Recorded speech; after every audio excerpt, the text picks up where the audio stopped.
History and common sense tell us that each of the disciples saw Jesus through the lens of his own experience. They may have spent life in common for 3 years, but that does not mean they all saw and perceived Jesus the same way. They each were very different. We must account for personality. We must account for life before they met Jesus. They did have a life before Jesus, you know. We must account for their own unique experiences with Christ. Each of the disciples had a personal relationship with the young carpenter from Nazareth. And of all the various personalities within the inner circle of Jesus' disciples, none stands out more than Peter. You ask 10 different people to describe Peter, and each will describe him differently. His personality, you see, was a prism through which many different colors emerged. He was known for his love, his faith, his loyalty, his denial, and yes, he was definitely known for his impetuous nature. Never a dull moment when Peter's around. The life of the party, I tell you. But through it all, good and bad, one thing is certain. Peter loved Jesus. He didn't always know how to express it. He certainly had his moments. But what if he could speak today?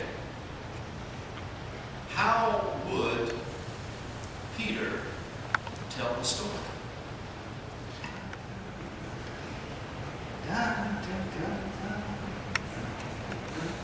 Shalom. Shalom. Saw you Sunday, waving your palm branch. Shalom. Good to see you. Hello. How are y'all? Hello. Hello.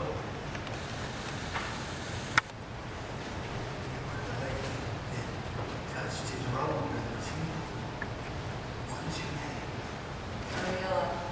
Shalom, Mariella. Your faith is boundless. Shalom. Saw you in the temple Tuesday. Have you ever seen Jesus so mad? No.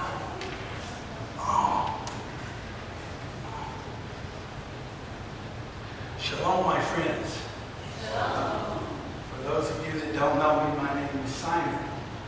Jesus calls me Peter. Why? I don't know. I say that a lot about the man.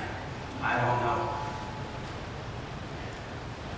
But one thing is for certain is the last 3 years have been amazing. Following him as closely as I have, it's just been amazing. It all started when my brother Andrew came to me and said he had found the Messiah, the one we heard John the Baptist prophesy about. I was skeptical. Do you know how many false messiahs there have been since the time of Malachi? I didn't want to be disappointed again. And then I saw him sitting around a campfire.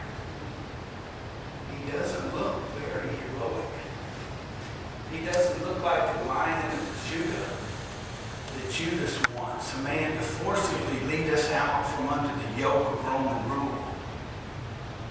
But then he looked at me, and I saw in his eyes more strength, more courage, and more love than I'll ever see anywhere else. And then later on, we've been out fishing all night. Ain't caught nothing. Exhausted as the sun was coming up, Jesus called to us, cast your net on the other side. We could not pull the catch in. Had to call James and John to come help us. And when we got to shore, Jesus asked us to follow him. Come, and I will make you fishers of men, he said. And we followed him. Of course we followed him. Why he asked us, a bunch of fishermen? I I don't know. Everybody, most everybody thinks they're better than we are. They're not going to listen to us. But some do. Some are listening to us. And they are finding life and hope in Jesus of Nazareth. He is the Christ, the Messiah, the Son of God, just as he says he is. And you can have life and have it more abundantly if you believe in him. One day, he called John and James and I. As we were climbing this mountain, everything kept getting brighter and brighter. I looked at Jesus and he was shining. Then wonder of wonders, Moses and Elijah came down from heaven and talked to us. I talked to Moses and Elijah. And then something even more amazing happened. A cloud covered the mountaintop and God spoke. He said, "This is my beloved Son in whom I am well pleased. Listen to him." I heard the voice of God.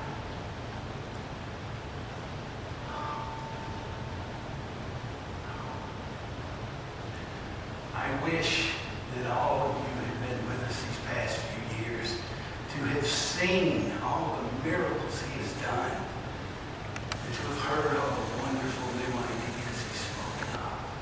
I think it was John that said, if we wrote down everything we've heard him say or have seen him do, there are not enough scrolls on the earth to contain it. One day, as he was teaching, the crowd got so large that he had to go to the top of this little hill so everyone could see him and hear him. And he taught us that day that blessed are the meek, for they shall inherit the earth. Blessed are the peacemakers, for they shall be called the sons of God. Blessed are the poor in spirit, for theirs is the kingdom of heaven. And blessed are the merciful, for they shall know mercy. He taught us that day that we, people like you and I, that believe in him and in his Father, we are the light of the world. And we have to let our light of love for him and for his Father and for each other shine for all the world to see. He also taught us that day, if somebody hits me in the face, I'm supposed to turn the other cheek and let them hit me again. That was tough. That was tough. I don't know about that.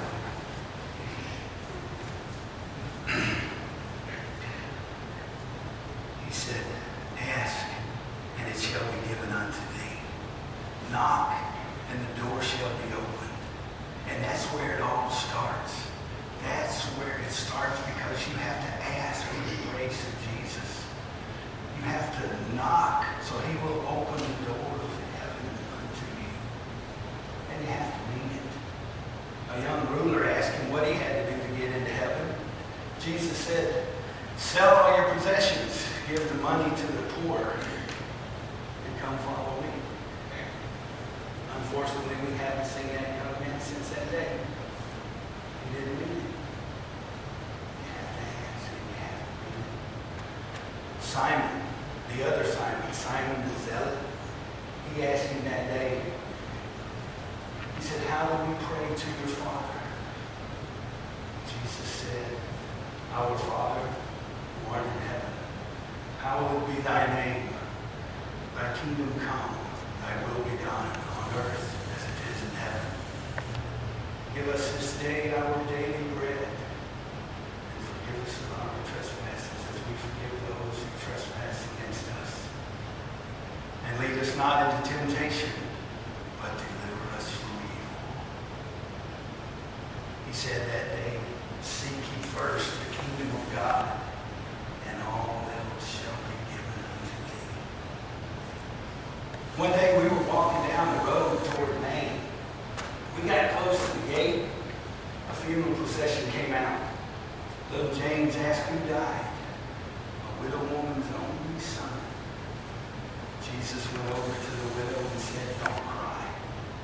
He put his hand on the casket and said, "Young man, I tell you, arise." And the young man sat up, spoke to Jesus, climbed out of the casket, and went and hugged his mother. This man, this Jesus, he can command the dead to live, and they obey him. Another day, he said, "Love your neighbor as yourself." A Pharisee asked him who our neighbor is. He told a story about a Samaritan helping one of us, a Jew. So I ask you, am I supposed to love some stinking Samaritan or a God-forsaken Roman the way I love myself? How? Why would I even want to? Jesus told me, because I require it of you. If you ask him to, my friends, if you ask him to, Jesus can change your life. I saw him rub mud in the eyes of a blind man, wash it out, and that man could see. Bartimaeus down in Jericho, all he did was ask to see again, and the man could see again. A Roman centurion asked him to heal one of his servants. The centurion said to Jesus that he knew and had faith that Jesus could heal his servant because Jesus, like the centurion, is a man of authority. And when he commands, he is obeyed. He asked. He had faith. 10 lepers asked him to heal them, and he did. Jesus even healed my mother-in-law.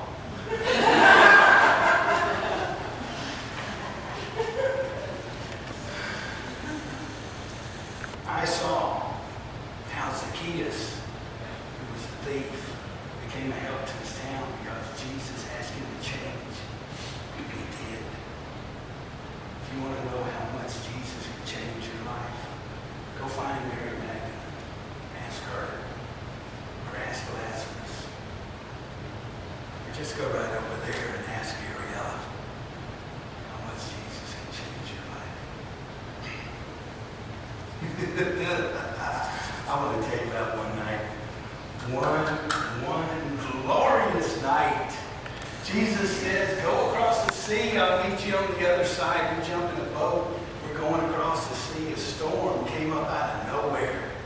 I'm holding on to the rudder with everything I got just to keep the boat from turning over. Bartholomew yells out, "There's Jesus!" And there he was, walking across the sea toward us. He's walking on water. He's walking on water. I think to myself, "Lord, please let me do this." He says, "Come on, jump in." So I jump in, and I don't sink. I don't sink. I'm walking on water. I'm walking on water. I got over close to him. Gust of wind hit me. I think, you can't walk on water. Flop. And then I sink.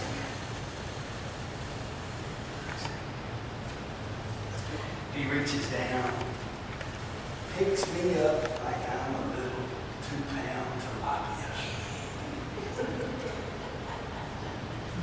and says, "Oh, ye of little faith, why did you doubt?" I don't know.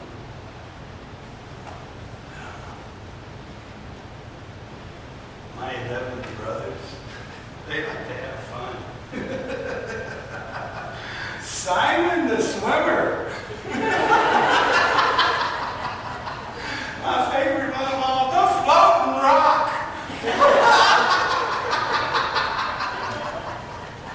Oh, it's fun. Every now and then it kind of rubs me the wrong way. I just look him dead in the eye. "Hey, Thomas, at least I got out of the boat."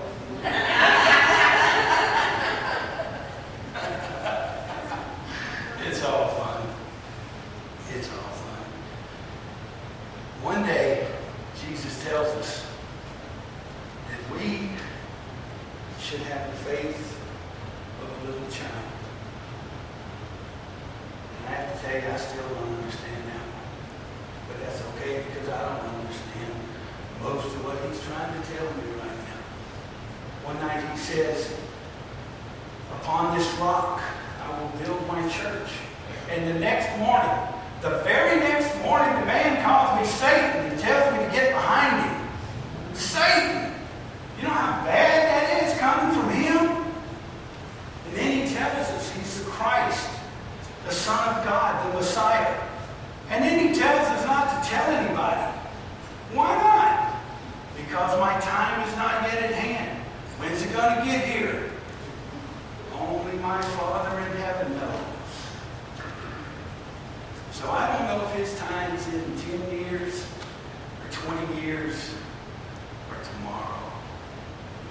And I certainly don't know all that he's trying to teach me. But one thing I do know is that I, Simon Peter, will always follow Jesus. So I want to ask you a question. I want to ask each and every one of you a question. It's the same question that Jesus asked me. He said, who do you say I am? I said, you are the Christ, the Son of the living God. So I'm asking you, who do you say Jesus is? Be very, very careful of your answer, because it's the most important answer of your life.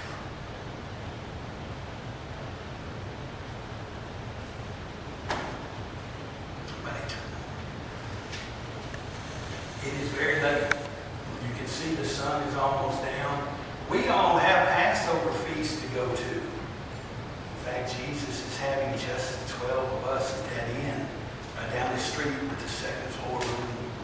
It's going to be wonderful. What a great week this has been. And it's only going to get better with the feast tonight. I want all of you to come to the temple tomorrow. All of you come to hear Jesus for himself. For yourself. Hear him for yourself. Okay, I'm a fisherman. I can't speak. But come and hear Jesus for yourself. Make up your own mind. Now all of you go to your feast. Remember what it's about and enjoy. Shalom, my friends.